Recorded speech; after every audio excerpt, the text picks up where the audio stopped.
देखिए, जैसे कि आप सभी जानते हैं कि रक्तदान जो होता है ना, ये एक स्वैच्छिक मुहिम है ना? और सिर्फ भारतवर्ष ही नहीं, पूरे विश्व में रक्त का जो दान होता है वो स्वैच्छिक तरीके से करना पड़ता है। और निरंतर लोग अपने देश में भी ये करते आए, अपने शहर में भी करते आए। लेकिन अभी जो कोरोना की जो महामारी जो उसके अंदर हुई है, तो जाहिर सी बात है कि बहुत सारे लोग इसके अंदर ग्रसित भी हुए हैं। और या तो उनके घर में या आस पड़ोस में भी कई लोग बीमार हुए। लेकिन जिस तरीके से जानते हैं कि कुछ लोगों को जैसे नियमित रक्त रखता है, जैसे thalassemia, sickle cell anaemia, blood cancer के मरीज या कुछ इमरजेंसी ऑपरेशन, ये रेगुलर करते रहना पड़ता है। और इनको अगर कहीं रक्त मिलेगा तो स्वैच्छिक रक्तदान के माध्यम से जो रक्त संकलित होता है वही मिलता है। और जो स्वैच्छिक रक्तदान के तौर पर जो रक्तदान किया जाता है वो सुरक्षित माना जाता है। इसीलिए जो भी व्यक्ति अगर रक्तदान करना चाहे, जरूर उनको अपना तो ध्यान देना ही है। उनको अपनी केयर लेना ही है। तो कोरोना के जो भी प्रिकॉशंस है उनको भी लेना है, और ब्लड बैंक जो कोरोना के प्रिकॉशंस देती है और वो सब ध्यान में देते हुए वो सुरक्षित तरीके से रक्तदान उन्होंने करना चाहिए। ऐसी मैं लोगों से अपील करना चाहूँ। जैसे कि बताया कि ये जो जीएसके ब्लड बैंक है, आशीर्वाद मेडिकल फाउंडेशन ट्रस्ट द्वारा चलाई जाती है। और जो रक्त संकलन किया जाता है यहाँ पर, ये जो भी गाइडलाइंस है हमारे देश की, जो गाइडलाइंस है, और कोविड के अंदर में भी जो आईसीएमआर की जो गाइडलाइंस होती है उसको देते किया जाता है। जैसे हर चेयर्स जो है वो सैनिटाइज होती है। जो भी रक्त जब संकलन करते हैं तो स्टाफ भी जो है मास्क पहन के रहता है, ग्लव्स पहन के रहता है, और एक दूरी बनाई जाती है। जब रक्त जो संकलन किया जाता है वो पूरे प्रिकॉशंस के साथ दिया जाता है। और रक्तदान अगर कोई करता है तो रक्तदान के माध्यम से दूसरों को अगर जो रक्त चलाते हैं उससे कोरोना का संक्रमण नहीं होता। तो ये जानना बहुत जरूरी है कि रक्त के माध्यम से कोरोना का संक्रमण नहीं होता। और जो व्यक्ति रक्तदान भी करेगा उसको इस तरीके से कोरोना का संक्रमण नहीं होगा, क्योंकि यहाँ पर भी जो है उसका सैनिटाइजेशन किया जाता है, थर्मल स्कैनिंग की जाती है, एसपीओ2 चेक किया जाता है, और ये सब प्रॉपर प्रिकॉशन से लिया जाता है, गाइडलाइन से किया जाता है।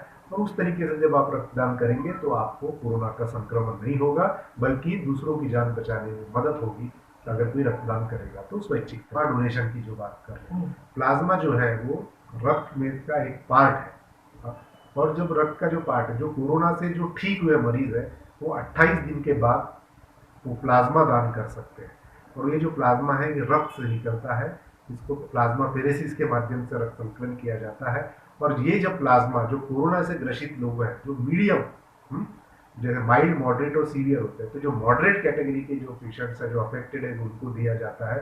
तो ऐसा पाया गया है कि उसके अंदर जो मॉर्बिडिटी और मॉर्टेलिटी, यानी जो हॉस्पिटलाइजेशन का स्टे है वो भी कम हो जाता है, जो बीमारी की सीवियरिटी है वो भी कम हो जाती है, और उसमें जीवन दान, उसके जीवन बचाने के वो काम आता है। तो जो कोरोना से ठीक हुए मरीज है, वो अगर 28 दिन के बाद उनका हो गया है, और वो अगर जब ब्लड बैंक में आते हैं, उनकी पहले एंटीबॉडी टेस्ट होती है, और वो अगर एंटीबॉडी टेस्ट सफिशिएंट मात्रा में रही तो प्लाज्मा डोनेशन के लिए एलिजिबल हो सकते हैं। जो ठीक होने के बाद 3 महीने तक हर 15 दिन के अंतराल में उनका प्लाज्मा स्वैच्छिक तरीके से लिया जा सकता है, और कोरोना के मरीजों को जब ये दे सकते हैं तो उनकी जो जान बचाने के लिए काम आता है। ये रक्त की आवश्यकता निरंतर बनी हुई रहती है, हा?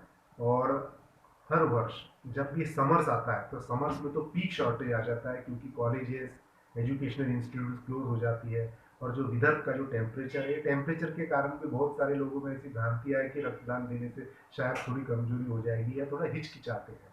लेकिन आपको बता दें कि रक्त की आवश्यकता नितांत है। हर वर्ष हर महीने में लोगों को नियमित रक्त लगता है। और जहाँ जहाँ रक्त संकलन किया जाता है, वो जहाँ का टेम्परेचर है, एटमॉस्फेयर है, वो बड़ा कूल रखा जाता है।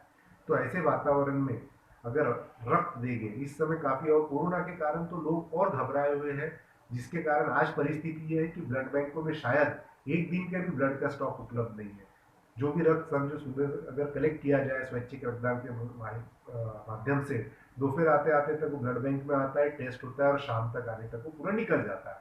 तो एक प्रकार से आप ये मान के चलिए कि रोज किसी व्यक्ति को प्यास लग रही है, रोज कुआं खोदने जा रहा है, और उस कुआं खोदने के माध्यम से जो पानी संकलन हो रहा है वो लोगों को देके उनकी प्यास बुझाई जा रही है। तो रक्त के बारे में भी ऐसे ही हो रहा है, और सिर्फ नागपुर में नहीं हो रहा है, पूरे भारत में हो रहा है। लेकिन नागपुर तो अभी एक मुख्य केंद्र बन चुका है कोरोना का, जैसे कि आप सभी जानते हैं।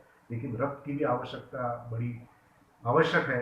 इसलिए जो लोग हो स्वैच्छिक तरीके से करना चाहे, प्रॉपर प्रिकॉशंस के साथ, वो भी प्रॉपर प्रिकॉशन ले, ब्लड बैंक भी प्रॉपर प्रिकॉशंस लेगी और इस तरीके से अगर प्रॉपर प्रिकॉशन लेते हुए अगर रक्तदान करेंगे तो मैं ये समझता हूँ कि लोगों की जान बचाने में ये बहुत मददगार साबित हो। प्रोसीजर बड़ी सिंपल है। जो भी संस्था रक्तदान करना चाहे, हमारे ब्लड बैंक का नंबर है 9923928840 या मेरा पर्सनल नंबर 9322041459।